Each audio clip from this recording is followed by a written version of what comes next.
दीदी, दीदी हमें माफ कर देना। हमने ये सब इसलिए किया क्योंकि हम तेरी बेइज्जती का बदला लेना चाहते थे मुखी जी से। और हम बस कर प्रियू, बस कर अब। बदले का मतलब चोरी नहीं होता है, बदले का मतलब अपराध करना नहीं होता है। तो इसलिए अपने किए की जिम्मेदारी मुखिया जी पे मत डाल। बस तो चुपचाप हमें ये बता दे कि तूने वो हार किसको और कहाँ बेचा है। दीदी, वो हार हमने जवेरी बाजार के चौराहे पर एक बड़ी सी सोनार की दुकान थी, जय भवानी सोनार, वहीं बेच के आए।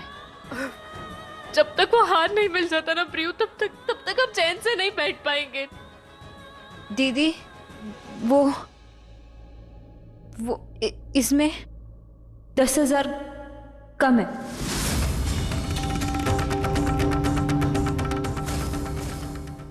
मतलब वो 10,000 किधर है? कहाँ है प्रियू इसमें से 10,000? क्या किया तूने वो 10,000 में से? वो हमने कपड़े खरीद लिए। प्रियू, तुझे शर्म नहीं आती? तूने वो 10,000 के कपड़े क्यों खरीदे? तेरी अक्ल कहाँ चली गई थी प्रियू? अब वो 10,000 कहाँ से लाएंगे प्रियू?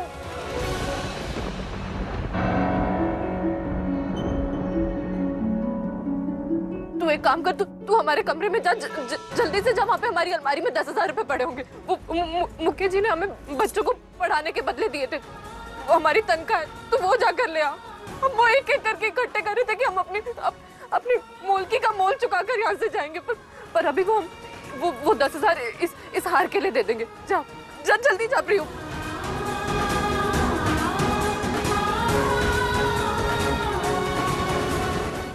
आप इस हार की बात कर रही थी?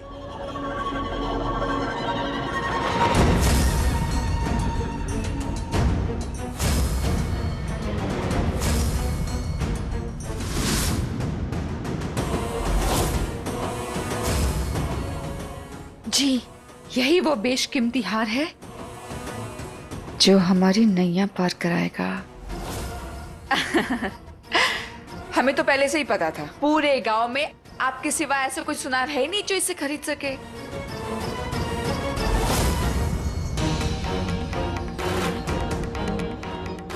ला, जल्दी दे। ये ले तेरे तनख्वाह के पैसे। एक काम कर, इसमें डाल दे। ये ले, ये सब भी डाल। चल चल, हम जाते हैं अब।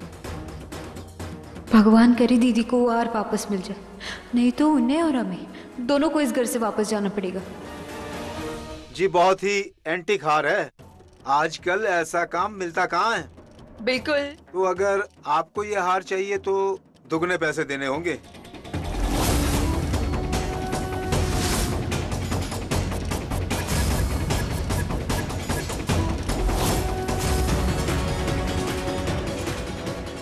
ये हार भी आपका और ये पैसे भी आपके। जी, मैं कुछ समझा नहीं।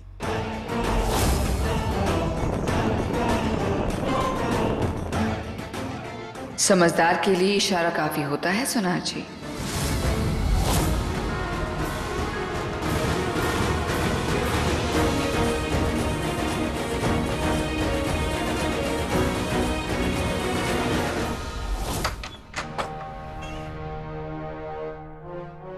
जासूस गेंडा, हमें सभी लेके हर कमरे में ढूंढना है। हो सकता है कि हमें कोई क्लू मिल जाए असली चोर के बारे में।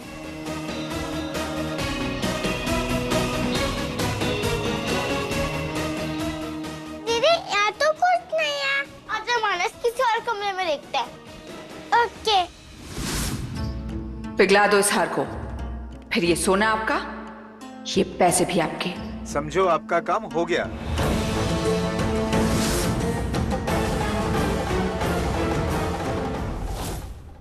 जासूस खरगोश, रास्ता साफ है।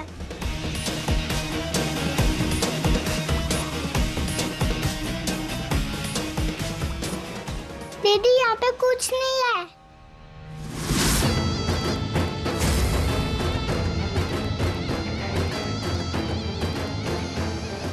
न रहे बांस न बजे बांसुरी।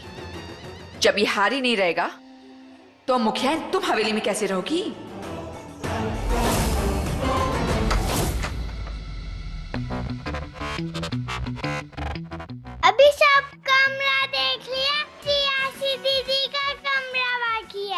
अगर यहाँ पे कुछ नहीं हुआ तो क्या करेंगे? अरे वो बाद में सोचते हैं, पहले सबूत ढूंढते हैं। ठीक है चल।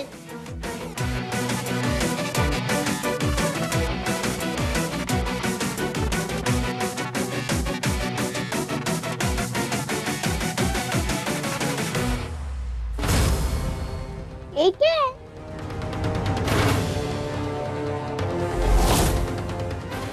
मानस, क्या है? दे मुझे।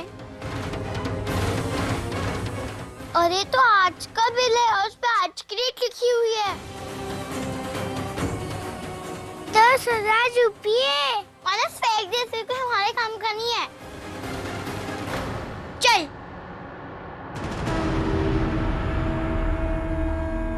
सुनो, अब इसके बाद इस बेशकीमती हार को पिघला देना।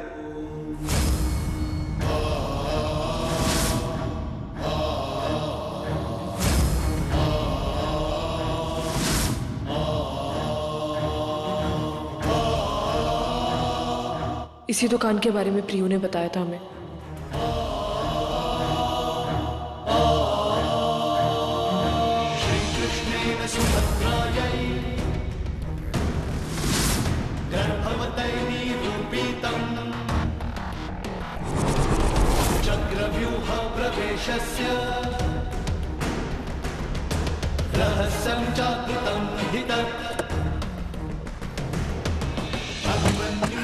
ड्राइवर जी चलिए। इसे कहते हैं ज्योति, एक हार से दो वार। हमने एक चाल से रानी और उसके प्यादे दोनों को मार दिया, मुखियाइन और उसकी वो बहन प्रियसी। दोनों का पत्ता साफ हो गया। वो हार हमें किसी भी तरह चाहिए, वो बहुत जरूरी हार है। आप प्लीज कुछ कीजिए ना। आपने आने में थोड़ी देर कर दी। वो हार अब मेरे पास नहीं है।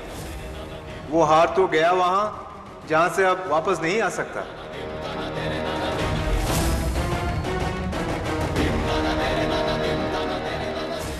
पैसे वापस देकर हार लेकर आ, और अगर हार ना ला सकी ना, यो समझना कि हवेली के दरवाजे तेरे लिए हमेशा के लिए बंद हो गए।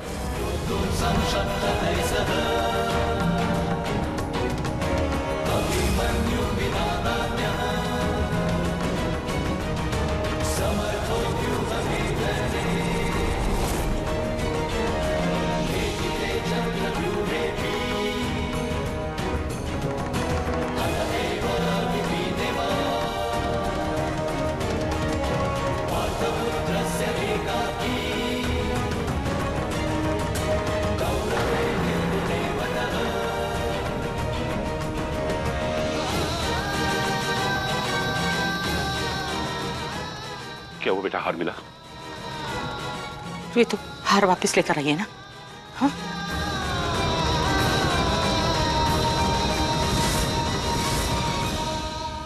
नहीं,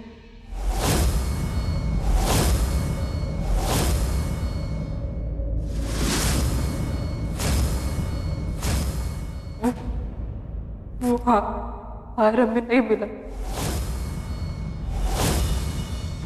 अब हमें इस घर से जाना ही होगा। वो हार सुनार ने पिघला दिया।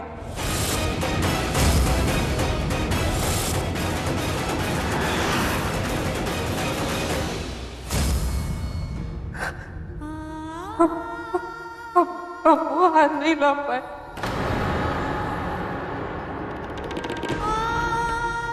अब हमें इस घर से जाना ही होगा।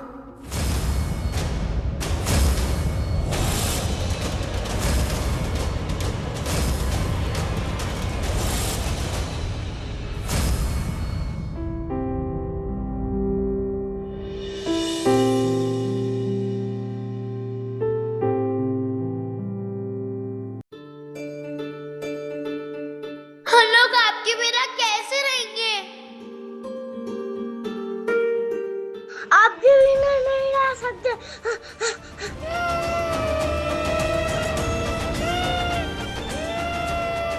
वीरेंद्र, ये उर्वी को रोक। बच्चे उसके बिना रह ना पाएंगे। साक्षी पहले ही उनको छोड़ के जा चुकी है, अब पूर्वी चली गई तो बच्चों से उनकी दूसरी माँ तो ना छीन। वीरेंद्र, बाबा आप हमें जो चाहे सजा दे दो, पर प्लीज प्लीज हमारी मुखियानी को जानने से रोक दो, प्लीज बाबा। प्लीज बाबा, हम आपसे कुछ नहीं मांगेंगे, मुखियानी को घर से बाहर नहीं निकालो। वीरेन, बावड़ा मत बन बेटा। हम सब जानते हैं कि साक्षी का वो हार्ट तेरे लिए क्या मायने रखता है। और बेटा, साक्षी तेरा अतीत है, यो बच्चे, पूर्वी, यो सब तेरा वर्तमान है, भविष्य है। देख, अपने अतीत की खातिर इन पे जुर्म ना कर। कहीं ऐसा ना हो कि जैसे सारी जिंदगी तू साक्षी के लिए तड़प रहा है ना, कल को इन सब के लिए भी तड़पना पड़े।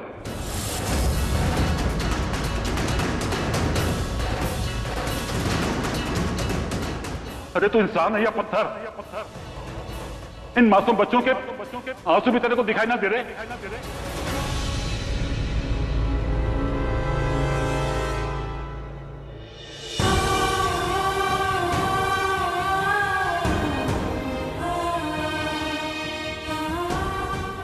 मामा जी, मुखिया जी का बहुत बड़ा नुकसान हुआ है और उसके जिम्मेदार सिर्फ हम हैं। तो हमें सजा जरूर मिलनी चाहिए और इस सजा को हम पूरी करेंगे,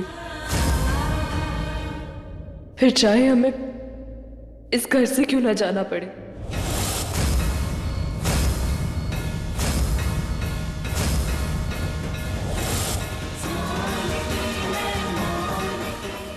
मुखिया जी, हम आपके दोषी हैं, इसलिए हम ये घर छोड़ के जा रहे हैं अभी और इसी वक्त।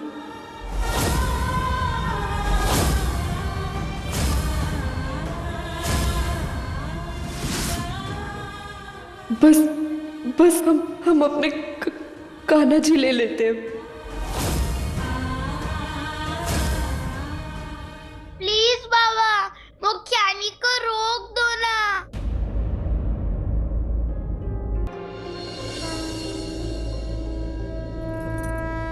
कान्हा जी, हम पहले यहाँ से जाना चाहते थे, पर अपना मूल चुकाकर, अपने सम्मान से ऐसे अपमानित होकर नहीं, चोरी का लांछन लेकर नहीं जाना चाहते थे हम यहाँ से। पर जाने से पहले मैंने एक बात बताती जा।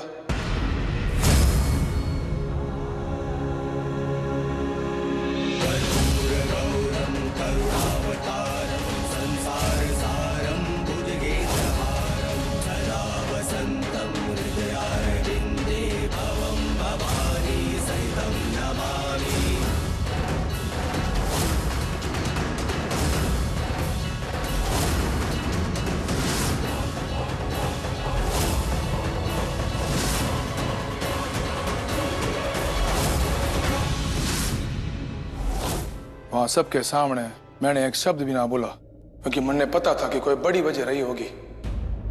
तो इतना बड़ा इल्जाम तूने अपने सर ले लिया।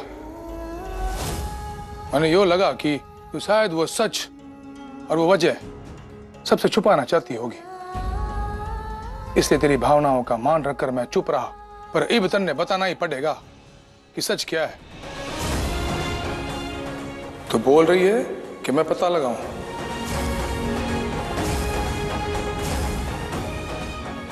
तो बोल रही है कि मैं सुनार को फोन करके पूछूं।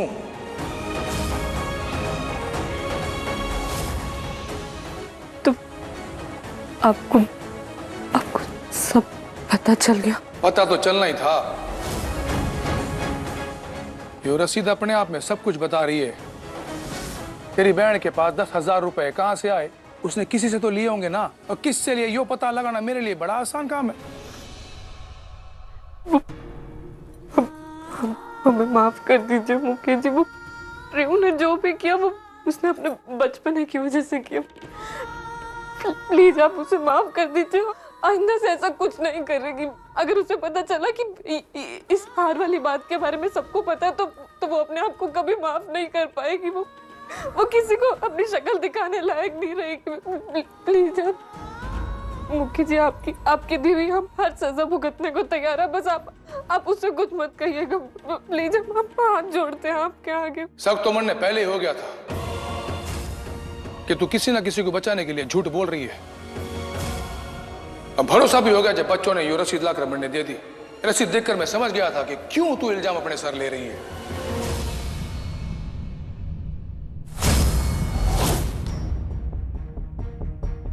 आज तो अंदर चलते हैं बब्बर शेर की गुफा में। हाँ, ज्यादा से ज्यादा क्या होगा, काटेंगे ही ना। खा जाएंगे तो खाने दे, हमें किसी भी कीमत पर अपने दो साथी को बचाना ही होगा। ए भगवान, हमारी रक्षा करना। चलो।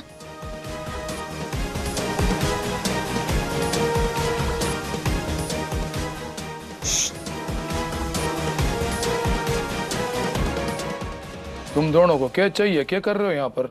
बाबा कुछ दिखाने। क्या दिखाना है तन्ने? दिखा दे। ठीक है। ये मैं प्रियसी दीदी के कमरे में मिला था। एक मिनट दीदी, क्या हुआ? मानस, टाइम वेस्ट हो रहा है, हमें और भी कमरे ढूंढना है। मानस, मानस, ये किसी काम का होगा। चल बाबा को देते हैं। हाँ ठीक है, चल।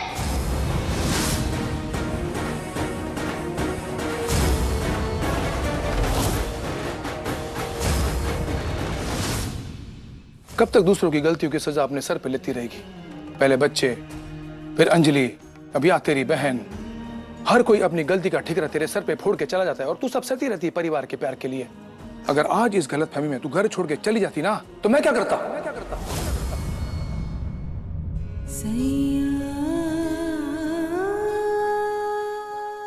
मैं यो कह रहा था कि मैं बच्चों को क्या जवाब देता। मुखी जी, हमें माफ कर दीजिए। प्रियु के लालच और बचपने की वजह से आपकी साक्षी जी का हार सुनार ने पिघला दिया।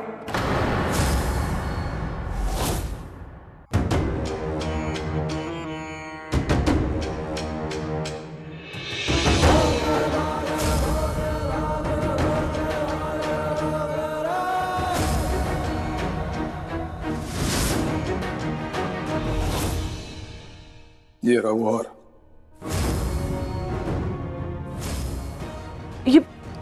ये हार आपके पास कैसे? जब हम उस सुनार के पास गए थे तो वो तो कह रहे थे कि ये हार उनके पास अब है ही नहीं। उसने ऐसा इसलिए कहा क्योंकि तब तक वो हार मेरे पास था। मुखिया हूं मैं इस गांव का, कौन सा सुनार खरीद सकता है कौन सा नहीं, ये पता लगाना चुटकियों का काम है मेरा। और जब ये रसीद पे तेरी बहन का नाम देखा ना, तो समझ गया मैं, ये हार बेच के उसने पैसे ले लिए।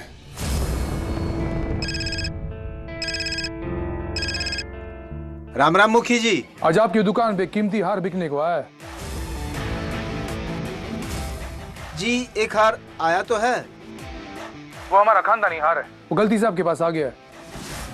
जल्दी से हवेली भेज दो उसे। जी जी, आपका हुक्म सर आंखों पर। मैं अभी भिजवा देता हूँ। इसलिए अब तुझे घर छोड़ के जाने की जरूरत ना है।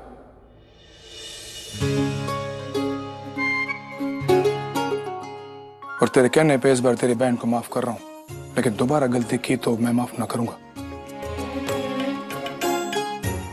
तब जा, तेरे हाथी, गेंडे, खरगोश और जंगल के बाकी प्राणियों को बता दे कि शेर ने नहीं क्या नाम रखा है मेरा, बब्बर शेर ने माफ कर दिया।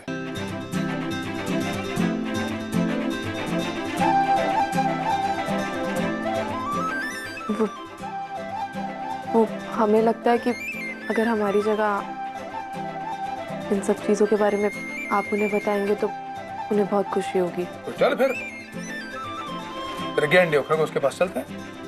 बिल्कुल, पर उससे पहले हमें एक जरूरी काम है, हम वो पूरा करके आते हैं फिर चलते हैं। अब हम आते हैं।